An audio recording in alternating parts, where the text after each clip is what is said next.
Oramos. Padre bendito, gracias damos en estos momentos por esta bendición tan especial y tan hermosa que nos da de poder meditar en su palabra y que a través de ella, Señor, podamos encontrar bendición para nuestra vida. Pedimos, Padre, que usted hable a nuestro corazón por medio de este pasaje en Juan capítulo número 11, en el quinto yo soy, Señor, que encontramos en el Evangelio de Juan, y pedimos, Señor, que podamos sacar bendición para nuestra vida.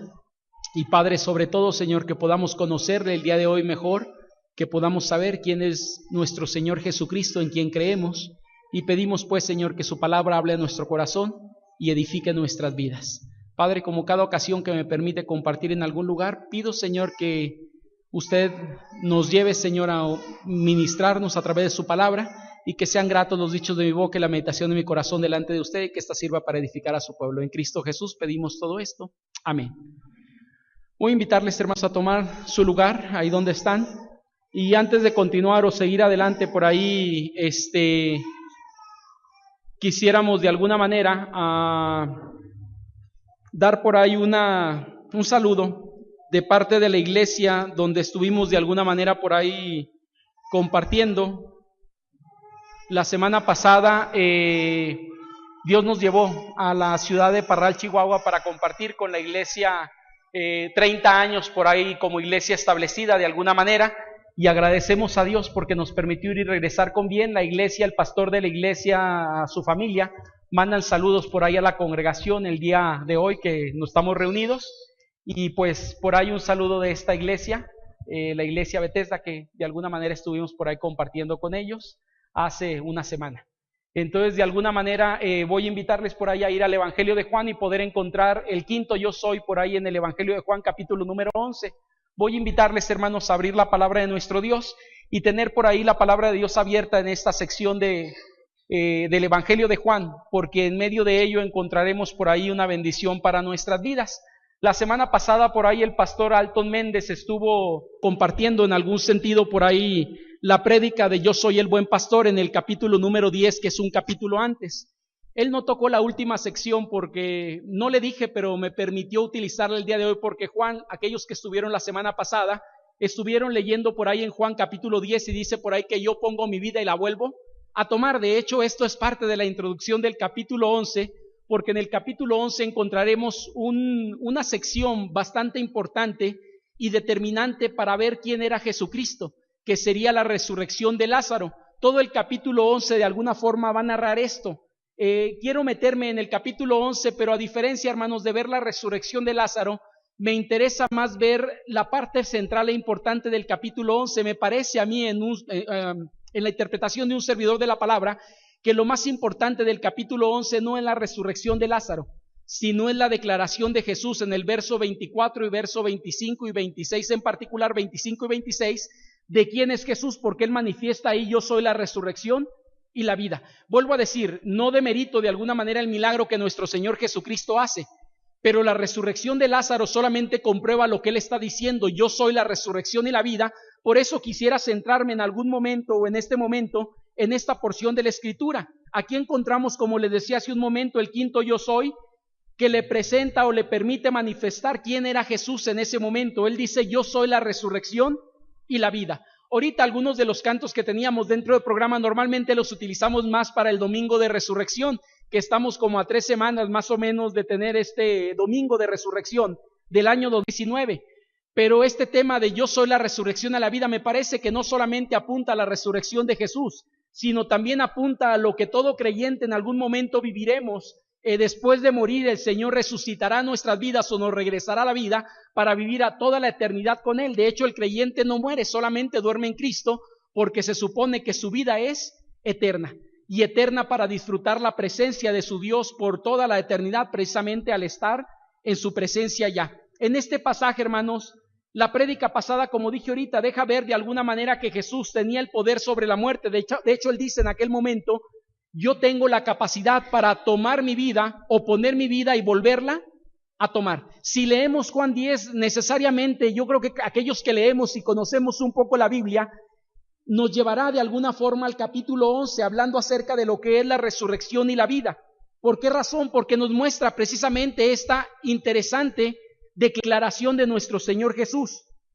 Ahora abiertamente encontramos esta declaración maravillosa que hará realidad a través de la vida de Lázaro. Por eso digo, Lázaro en el capítulo 11 no es la persona importante, sino es Jesucristo. Lázaro realmente es como un personaje secundario donde Jesús manifestará que Él es la verdad y la vida, o la vida y la resurrección, y levantará a Lázaro de la muerte después de 4 días que estaba ya en la tumba.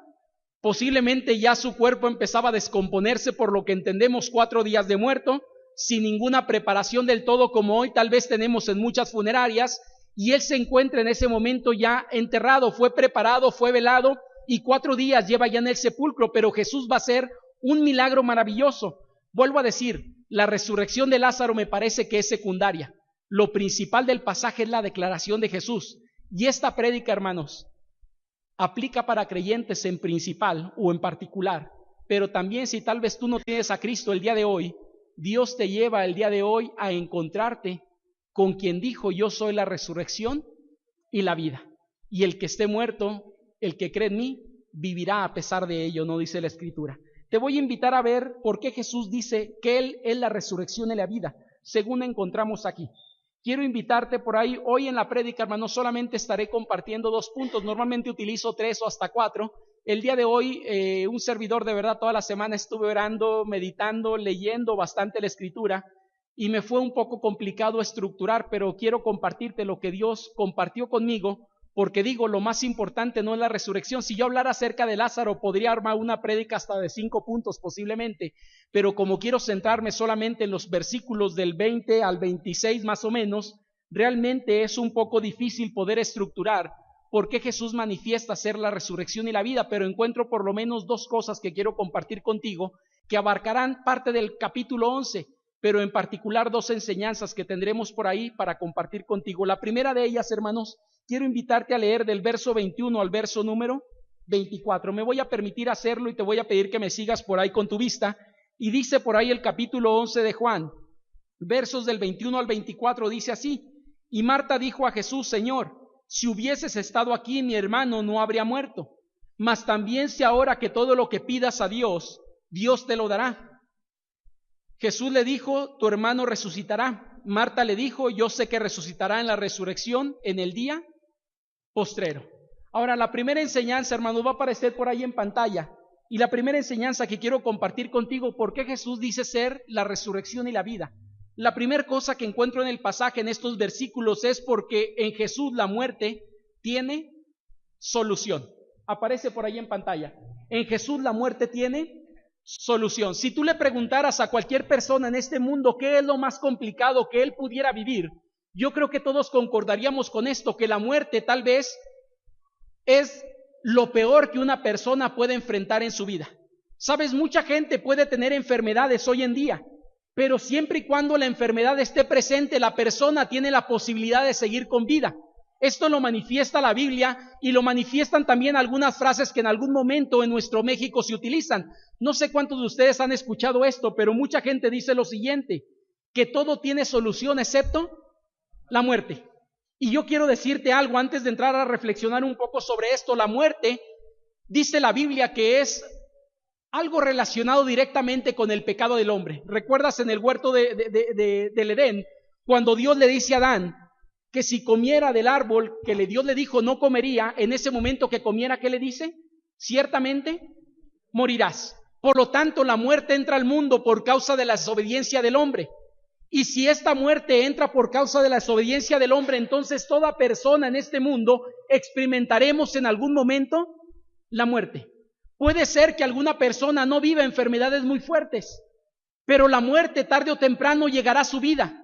Gente hablando tal vez de niños, hablando tal vez de adolescentes, adultos y hasta en algún momento de ancianos de 80, 90 o 100 años, a los 120 aún algunos, pero la muerte tarde o temprano le alcanzará a cualquier persona. Es decir, es algo que nadie podemos eludir, nadie podemos de alguna manera esquivar en nuestra vida, hermanos.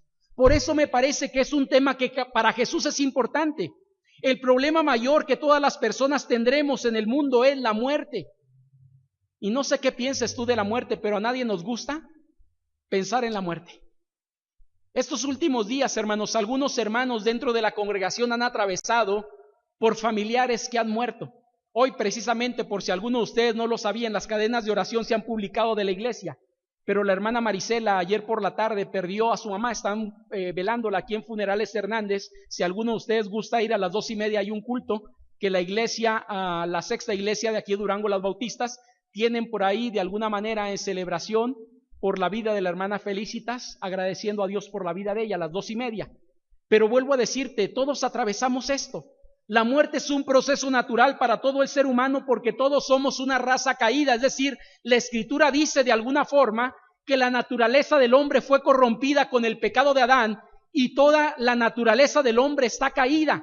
Por lo tanto, si esa naturaleza ha caído en algún momento, toda persona experimentará la muerte porque es parte del castigo o de la paga por el pecado que todos hemos tenido. La muerte era el resultado directo de la naturaleza caída que todos tenemos, hermanos, y la Escritura nos dice esto: por cuanto todos pecaron, están destituidos de la gloria de Dios, y la paga del pecado, ¿qué es? La muerte. Por lo tanto, cuando aquí Jesús le está diciendo, tu hermano resucitará, me parece que le está diciendo, Marta, la muerte aún tiene solución en mí. ¿Sabes? Marta y María, hermanos, sabían que Jesús tenía autoridad sobre cualquier enfermedad porque lo había demostrado. No sé si notas al inicio del capítulo 11, no lo voy a leer, pero puedes buscarlo en casa. Y nos dice que cuando le mandan avisar a Jesús, ¿qué es lo que Marta y María le mandan decir? Nuestro hermano Lázaro, está enfermo. ¿Sabes por qué querían que Jesús fuera a ver a Lázaro? Porque ellos sabían, hermanos, que en el momento que Jesús llegara a ver a Lázaro en la enfermedad, podía levantarle de la enfermedad. Sabían que Jesús tenía autoridad sobre cualquier enfermedad y mientras Lázaro estuviera con vida, para ellos había esperanza. Como puedo decirte en cualquier persona, hermanos, aún la vida de David, del rey David en el Antiguo Testamento, ¿recuerdas el hijo que tenía enfermo? ¿Qué hacía David mientras que el hijo estaba enfermo? Lloraba buscando a Dios y que Dios sanara a su hijo. Pero cuando su hijo muere, ¿qué pasa con David?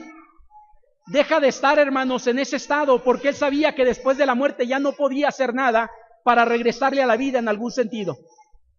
Podemos encontrar aquí la misma esencia de este pasaje. Marta y María querían que Jesús llegara por una cuestión, porque querían de alguna forma que Jesús llegara a sanar a este hombre que estaba enfermo. Y ellas dijeron, si Jesús viene podemos encontrar la sanidad para nuestro hermano a través de él. Porque hasta el capítulo número 11, hermanos, podemos encontrar algo. Jesús había hecho ya varios milagros de sanación. Había sanado a varias personas. En el capítulo 5 de Juan manifiesta esto y varios de los capítulos del libro de Juan manifiestan estas cuestiones. Por lo tanto, lo que puedo decirte es lo siguiente. Ellas sabían que si Jesús venía, podían encontrar la sanidad para su hermano y su hermano podía no morir en ese momento. ¿Sabes? Cuando encuentro esto, hermanos, me parece maravilloso. Porque ellas sabían lo que Jesús podía hacer por un enfermo. Pero por lo que encontramos aquí, ellas no sabían lo que Jesús podía hacer por un muerto. Aunque en la Biblia hay 3 milagros que Jesús hace con esto. Uno de ellos aparece en Lucas, otro de ellos aparece en Marcos. ¿Recuerdas? Por ahí resucita a 2 personas. Cuando le dice a una niña, Talita Cumi, que es a ti te digo, niña, levántate, es parte de una resurrección. La levanta y la vuelve a la vida después de morir. Al hijo de aquel hombre también que estaba enfermo y hace lo mismo, le levanta también de la muerte. Pero puedo decirte algo, hasta este momento por lo menos las hermanas Marta y María tal vez no sabían que Jesús podía levantar un muerto, pero sí sabían que Jesús podía levantar a alguien de su lecho de enfermedad. Para ellas, posiblemente mientras estuviera Lázaro con vida, había esperanza de que Lázaro no muriera, sino ser levantado de la enfermedad. Jesús tenía, hermanos, su propio proyecto. Quería llevar a Lázaro a la muerte para que la gloria del Padre fuera manifestada a través de la vida de este hombre llamado Lázaro. Y esto lo encontramos también al inicio del capítulo 11 de Juan. ¿Recuerdas cuando le mandan decir? Ven porque nuestro hermano está muerto. ¿Y qué Jesús dice en ese momento? Esta enfermedad no es para qué, para muerte, sino para que la gloria de mi Padre sea, o el nombre de mi Padre sea glorificado. ¿Sabes? Jesús tenía su proyecto. Tal vez para Marta y María, Jesús había llegado tarde a la escena en ese momento. Ahora, no se había retrasado como algunos de nosotros, hermanos. Cuando tú y yo nos retrasamos, normalmente, ¿cuánto nos retrasamos? Algunos minutos o posiblemente una hora. Jesús había llegado 4 días tarde de lo que Marta y María esperaban que Jesús llegara. Cuando Él llega, Lázaro tenía ya 4 días de haber muerto, 4 días de estar en el sepulcro, y por eso ya dicen, mi hermano posiblemente está ya despidiendo malos olores porque se está pudriendo su carne. Y tenían este problema, hermanos. Jesús tenía su proyecto y era llevar a Lázaro a la muerte para después levantarlo de la muerte. Y quiero decirte algo, para Marta y María y para los judíos ahí presentes, posiblemente ya no había esperanza. Por un momento, hermanos, tal vez Marta en particular parece entender el proyecto de Dios. Mira, quiero que vayas conmigo en el verso número 22, si mal no recuerdo. Cuando llega Jesús, Marta y María hacen el mismo reclamo. ¿Cierto o no cierto? Ahí lo encontramos. Si tú hubieses estado aquí, mi hermano no habría muerto. Le están diciendo Jesús, si tú hubieras estado aquí presente, hubieras salvado la vida de mi hermano para que él no muriera. Pero ya estás llegando 4 días tarde. Ya no puedes hacer casi nada por él. Pero en el verso 22 me fascina, porque al parecer Marta, hermanos, entendía un poco tal vez lo que le habían dicho. Recuerdan que mandan un mensajero, dije ahorita. Y el mensajero, yo creo que regresa, muy posiblemente, voy a hablar de lo que creo. Regrese y le dice a Marta y María, pues ya le avisamos a Jesús, pero Jesús dijo que esta enfermedad no era de muerte, sino para que la gloria de Dios fuera manifestada. Y en el verso 22, Marta, después del reclamo, en el verso 21 le dice, mas también sé ahora que todo lo que pidas a Dios, Dios te lo dará. Ahora, no sé si tú encuentras lo mismo que yo en este pasaje, pero lo que yo puedo encontrar aquí, hermanos, lo que puedo encontrar es que al parecer Marta sabía del proyecto de Jesús y tenía cierta fe, pero era una fe muy titubeante. Él le dice, yo sé lo que tú pidas al Padre, Él te lo va a dar. Pero a la misma vez en el verso 23 Jesús le dice, tu hermano resucitará, y él le dice, sí, yo sé que resucitará en el día postrero. ¿Sabes de lo que ella estaba hablando? De la resurrección final, no de ese momento. Por eso digo, al parecer tenía algo de fe, pero a la misma vez estaba dudando, porque ella le dice, lo que tú pidas al Padre, yo sé que Él te lo va a conceder. Pero a la misma vez cuando Él le dice, tu hermano resucitará, no estaba entendiendo lo que Jesús quería hacer. Y ella dice, ya sé que resucitará en el día postrero. Para Marta, María y los judíos, hermanos, todo había terminado, pues tenía 4 días ya de haber fallecido y 4 días de haber sido sepultado. Yo quiero decirte algo. Lo que podemos entender aquí de Jesús es que Él dice, yo soy la resurrección y la vida, porque en Jesús la muerte tiene solución, hermanos. ¿Sabes? Ahorita voy a hablar un poquito acerca de la muerte del creyente, porque vuelvo a decir, este pasaje es para creyentes más que para incrédulos. Pero también sé que Dios puede tocar a alguien que no cree en Él para que pueda el día de hoy creer.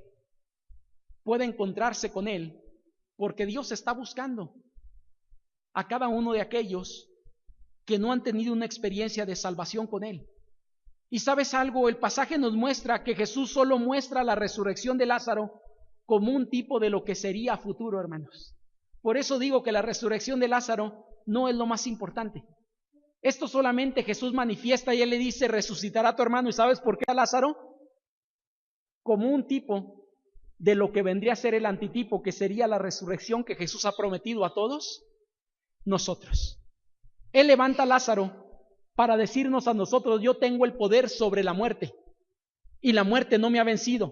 Lo demuestra con su propia resurrección y lo demostrará el día que levante a todos aquellos que han creído en Él para vida eterna. Y lo demostrará con nosotros mismos cuando nuestros cuerpos, si nos encuentra con vida, sean transformados para entrar en gloria, porque un cuerpo corruptible no puede entrar en el cielo. ¿Y sabes lo que dice el pasaje? Creo que entiendo esto. Jesús manifiesta la resurrección de Lázaro para decirle, esto es lo que pasará con todos aquellos que creen en mí.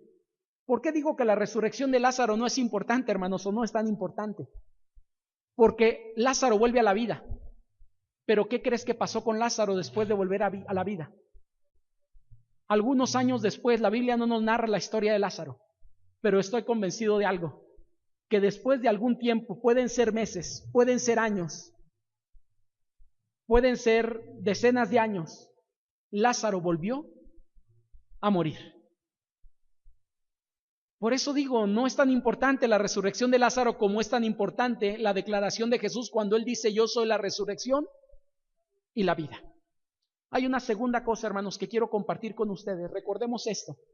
Jesús dice ser la resurrección y la vida porque en Jesús la muerte tiene solución. Y hay una segunda cosa que encuentro en el pasaje. En los versos 25 y 26 encontramos la declaración y algo bien hermoso, hermanos. Dice el pasaje: le dijo Jesús: yo soy la resurrección y la vida. El que cree en mí, aunque esté muerto, vivirá. Y todo aquel que vive y cree en mí no morirá eternamente. Y le dice a Marta: ¿crees esto? Y le dijo: sí, Señor, yo he creído que tú eres el Cristo, el Hijo de Dios, que has venido al mundo.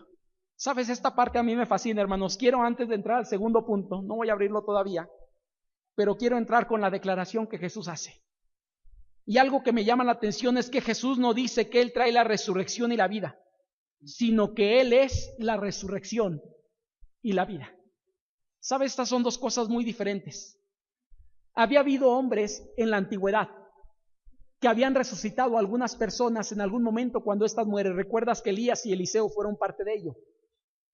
Pero lo que Eliseo y Elías hacen, lo hacen en el nombre del Padre o en el nombre de Jehová del Antiguo Testamento. Porque Jehová era la vida y Jehová era la resurrección. Jesús no está diciendo: yo soy un profeta más. Yo puedo y tengo de alguna manera el poder para regresar a alguien solamente porque alguien me lo ha dado. Sino me parece maravillosa la declaración porque Él dice: yo soy la resurrección y la vida. ¿Sabes qué me fascinan de los 7 yo soy que encontramos en Juan? Que cada uno de ellos, hermanos, nos muestran quién es Jesús. Porque Él no habla acerca de que Él tiene la capacidad de resucitar a alguien, sino que Él es la resurrección y la vida. Y como Él es la resurrección y la vida, entonces puede dar vida a quien Él quiere. Porque Él es la resurrección y la vida. Lo más importante del pasaje, hermanos, no es la doctrina de la resurrección. Tal vez en algún otro momento tocaremos esta parte. Hay una doctrina que como creyentes tenemos, como cristianos bautistas, hablando acerca de la resurrección en la parte de escatología o los últimos tiempos. Hay una doctrina sobre la resurrección. Pero sabes, lo más importante en el pasaje no es esta doctrina. Lo más importante del pasaje es que Jesús mismo es la vida y Jesús mismo es la resurrección. Y esta parte me parece maravilloso porque si entendemos esto podemos entender lo que a continuación viene. Y ahora sí, voy a pedirles por ahí que abran la segunda cosa que quiero compartir contigo. La primera dijimos: en Jesús la muerte tiene solución. La segunda cosa que encuentro: en Jesús el creyente tiene esperanza, hermanos. Y esta parte me parece también maravillosa. Jesús está haciendo una declaración de lo que Lázaro necesita en ese momento. ¿Qué tenía Lázaro en ese momento, hermanos? Estaba muerto. Y te pregunto, ¿qué es lo que necesita un muerto? La única cosa que puede requerir es la vida, porque ya como muerto no requiere nada.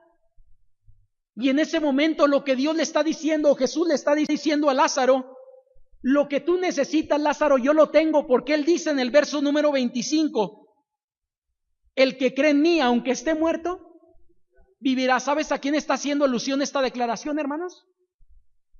¿Quién era el muerto? Lázaro. La declaración de la primera parte está haciendo alusión al que estaba muerto, que era Lázaro, y Él le dice: Lázaro, tú me necesitabas para darte salud, pero yo no vine para darte salud, yo he venido para que tengas vida, porque si has creído en mí, el que esté muerto pero ha creído en mí, ¿qué dice el pasaje? Vivirá. Y esta declaración me parece maravillosa, hermanos. Por eso me parece también que los creyentes enfrentamos la muerte de una forma diferente, porque en Cristo hay esperanza. Y yo no sé qué piensas acerca de la muerte, pero lo que yo entiendo es que el cristiano no le tememos a la muerte. Tampoco la queremos, pero no le tememos. Yo les pregunto, ¿quién de los que está aquí quiere morirse, hermanos? Yo soy el primero en decir: no, me gustaría ver todavía muchas cosas más. me gustaría tener varios años más de vida todavía. Pero si Dios determinara el día de hoy, que hasta hoy llego y hasta este momento es mi vida, yo digo gloria a Dios, porque la muerte no me asusta. Porque sé que en Cristo hay esperanza, porque hay vida eterna en Él, hermanos. Esto lo veíamos ya anteriormente. Jesús manifiesta dos cosas. Él es la resurrección, pero también es la vida. Y si Él es la vida, dice, aunque estés muerto, vivirás. Y esta parte me parece maravilloso, porque tiene que ver con la necesidad de Lázaro en ese momento. Si algo Lázaro requería, era la vida, porque no había más necesidad, estaba muerto. Los creyentes enfrentamos la muerte de forma diferente, hermanos, porque en Cristo hay esperanza y sabemos que después de la vida, para un cristiano, ¿qué hay? Vida. Después de la vida hay vida. Y creo que para esto Pablo es uno de los que mejor escribe sobre esto. Si alguno de ustedes quiere saber acerca de esto, puede leer el capítulo 1 de Filipenses. Y Pablo lo que dice es que la muerte para él es ganancia. Es una paradoja, porque para la gente la muerte acaba todo. Para Pablo la muerte representaba el inicio de todo. Porque su estancia en este mundo, fueran 60 años, 70 años, 50 años, era pasajera comparada con la eternidad, hermanos. Y esta es la realidad de todos nosotros. No sé cuántos años esperas vivir o anhelas vivir, pero casi puedo asegurar que todos los que aquí estamos, difícilmente algunos superaremos los 100 años. Difícilmente. Digo, puede haber alguno que lo supere, pero difícilmente lo superamos. Pero te pregunto, ¿qué son 100 años comparados con la eternidad? Nada. Cuando hablamos de la eternidad, ¿qué número representa mucho para ti? Si hablamos de 1,000 millones de años, ¿te parecen muchos? Tal vez sí, pues la eternidad es mucho más que eso. La eternidad es un tiempo sin fin. Y la Escritura nos dice que el que esté muerto pero haya creído en mí, aunque esté muerto, vivirá. La muerte para el creyente, hermano, representa la oportunidad de estar con Dios para siempre. Y yo creo que por eso para el creyente se supone deberíamos de anhelar estar con Dios. Y por eso la muerte no representa un problema para nosotros. Pero la declaración de Cristo, hermanos, no solamente tiene que ver con Lázaro. Según lo que entiendo, tiene que ver también con Marta y con María. Porque la siguiente declaración que allá aparece, que dice el pasaje, hermanos, primero nos dice, el que cree en mí, aunque esté muerto, vivirá. Dijimos, ¿a quién se refería esto? A Lázaro, estaba muerto, pero si había creído en Cristo tenía vida. Pero la segunda frase me fascina porque dice, y todo aquel que vive y cree en mí, no morirá. ¿Qué dice, hermanos? Eternamente. Yo te pregunto, ¿para quién está diciendo esto? Para un vivo. ¿Y quién es la viva que tenía enfrente de él? Bueno, viva en el buen sentido, ¿verdad? Era Marta, era María, eran los judíos que en ese momento están acompañando en el dolor de Marta y María. Por eso digo, bueno, hay quien dice que esto es un paralelismo hebraico y puede ser posible. El paralelismo hebraico es una parte de la literatura de los hebreos, que son dos pensamientos en la misma vía que refuerza el segundo lo que en lo primero dijo. Y podría ser esto. Pero ¿sabes algo? Me parece que más que un paralelismo, está hablando de dos cosas, al que está muerto y está hablando al que está con vida, porque las cosas se invierten. Y ahora le dice, el que tiene vida y cree en mí, no morirá eternamente. ¿Y sabes qué dice después de esto? ¿Crees esto? ¿A quién se lo está diciendo? A Marta, a María y a los judíos que estaban presentes en ese momento. ¿Sabes qué me fascina de esta segunda declaración o la segunda parte de la misma declaración de Jesús? Que lo que le está diciendo a Marta es lo que Marta ahora necesita. La primera parte era lo que Lázaro requería y necesitaba. Pero esta última sección, ¿sabes quién la necesita? No Lázaro, porque Lázaro está muerto en ese momento. ¿Sabes quién la necesita? Marta. La necesita María y la necesitan los judíos que en ese momento estaban ahí, escuchando lo que Jesús estaba diciendo para ellos.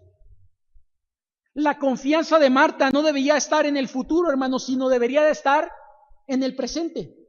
No sé si pueden notar de alguna forma la plática entre Marta, María y Jesús. pero en particular de Marta. Cuando Jesús está hablando con Marta, Jesús está hablando de un tiempo presente, pero Marta, ¿en qué está pensando? En un tiempo futuro. Es decir, mi hermano resucitará en el día postrero. Yo sé que tienes el poder para hacer eso. Ella está pensando en un futuro, pero Jesús le dice en este momento, Marta, deja de pensar en el futuro, porque si tú crees en mí, puedes vivir eternamente. Puedes vivir para siempre. Esta parte me fascina porque no está hablando de la muerte física, sino a ella se está dirigiendo en la parte de la muerte espiritual. Pero no habla de la muerte, sino de la vida que tiene que ver con la vida eterna. ¿Recuerdan que habíamos visto ya esto en el cuarto yo soy, si mal no recuerdo? En el tercer yo soy, hablamos acerca de esto. El ladrón viene para matar y destruir, pero dice Jesús, yo he venido para que tengas vida y tengas en abundancia. La confianza de Marta no debería de estar en el futuro, sino en el momento presente. Y Jesús tiene que confrontar ahí, hermanos, a Marta con su convicción. Pero esto me parece maravilloso, no solamente confronta a Marta, confronta a cualquiera, hermanos, de nosotros. Porque la pregunta que le hace a Marta puede aplicar para cualquiera de nosotros. En el verso número 25, él le dice, el que cree en mí, aunque esté muerto, vivirá. Y todo aquel que vive y cree en mí, no morirá eternamente. Y me parece maravilloso lo que le dice a Marta, porque la está confrontando con su convicción. ¿Qué le dice, hermanos? ¿Crees esto? Es decir, ¿puedes entender de lo que yo estoy hablando ahora, Marta? ¿Crees en lo que yo te estoy diciendo? Que tengo el poder para dar la vida, pero también tengo el poder para dar vida eterna, porque yo soy la vida y yo soy la resurrección. Y puedo hacer esto contigo. Y el verso 27, y aquí quiero terminar, hermanos, dice el pasaje, y le dijo, sí, Señor, yo he creído que tú eres el Cristo, el Hijo de Dios, que has venido al mundo. ¿Sabes qué me parece maravilloso de esto? Que esta promesa, hermanos, solamente es para los creyentes. Es decir, el que cree. Es una palabra que va a aparecer por lo menos en 3 ocasiones en estos 2 versículos. El que cree en mí, aunque esté muerto, vivirá. El que cree en mí puede vivir eternamente. Y él remata diciéndole a Marta, ¿crees esto? Y esta parte me parece maravilloso. Porque sabes algo, no sé qué creas tú acerca de la parte de la salvación. Pero ya sea que pienses tal vez como Calvino, no pienses como él, no importa. Para que alguien pueda ser salvo necesita creer. Puedo decirte esto con toda certeza, no importa lo que tú pienses. Lo que puedo decirte es que una persona quien no cree, no ha llegado a esa experiencia de salvación. Y aunque creas en la predestinación como él cree, la persona que es predestinada necesita creer. Porque si no cree, no puede tener vida. Y lo que el pasaje dice es eso. El que cree en mí, aunque esté muerto, vivirá. El que cree en mí y vive, vivirá eternamente. ¿Crees esto? La está poniendo y confrontando con su decisión. Y ¿sabes qué me parece maravilloso? Que la confrontación que aquí aparece es una confrontación que cualquiera de nosotros puede tener el día de hoy. ¿Eres creyente? Dios te confronta con ello. Nos confronta con esto. ¿Crees esto realmente? Y si no eres creyente, Dios te confronta con la misma pregunta. ¿Crees esto? Y ante una confrontación, hermanos, necesitamos dar una respuesta. Marta no se queda callada. Marta tiene que decir lo que ella cree. ¿Y sabes qué me parece de esta declaración de Marta ahora? Que ella le está diciendo a Jesús en el verso 27, sí, Señor, yo he creído que tú eres el Cristo. Hermanos, no sé qué les parezca esta declaración, pero es la misma declaración que encontramos en Pedro. Esta no la manifiesta Juan, la manifiesta Mateo y la manifiesta, no me acuerdo, si mal no recuerdo, creo que es Marcos. Si no es Marcos, es Lucas, pero cualquiera de estos dos, y Mateo estoy seguro que sí lo hace. Y él dice lo siguiente. ¿Recuerdas la declaración de Pedro? Tú eres el Cristo, el Hijo del Dios viviente. Y Jesús le dice, bienaventurado, porque esta declaración te la ha revelado Dios. Es decir, no es tuya, la has entendido, porque Dios te lo ha permitido entender. Pero es la misma declaración que encontramos aquí. Y yo creo lo siguiente, hermanos, y lo puedo decir desde aquí con toda certeza. para que una persona pueda entrar a la salvación necesita creer. Porque el pasaje así lo manifiesta, y no solamente aquí, en cualquier otro pasaje que busques, habla acerca del creer. Pero entendamos qué es creer, y hemos dicho que el creer no tiene que ver con un concepto mental, tiene que ver con una entrega de vida, tiene que ver con una transformación de vida, tiene que ver con una entrega de todo, hermanos. Porque si salimos ahorita y preguntas en la plaza aquí que tenemos enfrente, si creen, te aseguro que el 100%, bueno, a lo mejor el 95% de los que tú le preguntes te dirá que sí cree. Pero el asunto no es si cree mentalmente, sino si esa creencia le ha llevado a una transformación, no por él, sino por lo que Cristo hace en el nuevo nacimiento con el creyente. La Escritura nos dice aquí en el verso 26, ¿crees esto? Y yo creo que esto, hermanos, termino diciendo, es una confrontación con todos los que aquí estamos. No sé cómo te llames, algunos de los que aquí están. Conozco a otros de los que aquí están. Pero esta confrontación es una confrontación que Dios tiene para mí. Me pregunta a mí, David, ¿crees esto? Y la pregunta es para cualquiera de nosotros. Azalia, ¿crees esto? Sarón, ¿crees esto? Pepe, ¿crees esto? Y ahí viene la respuesta nuestra, hermanos.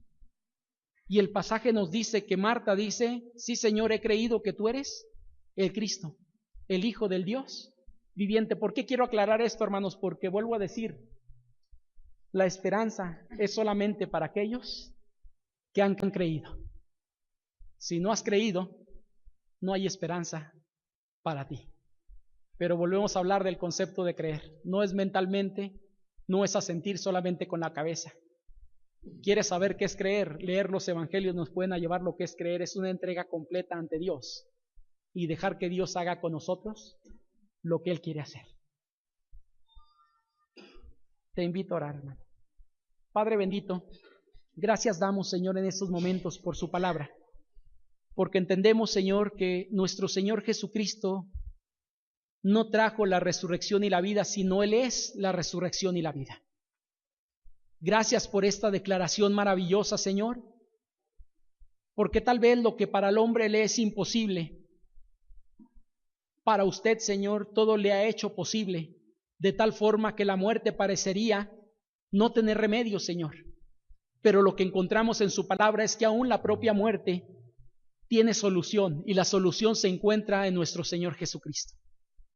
Gracias también, Señor, por la esperanza en que podemos creer aquellos que usted nos ha llevado a un encuentro personal como usted, como Señor y Salvador de nuestra vida.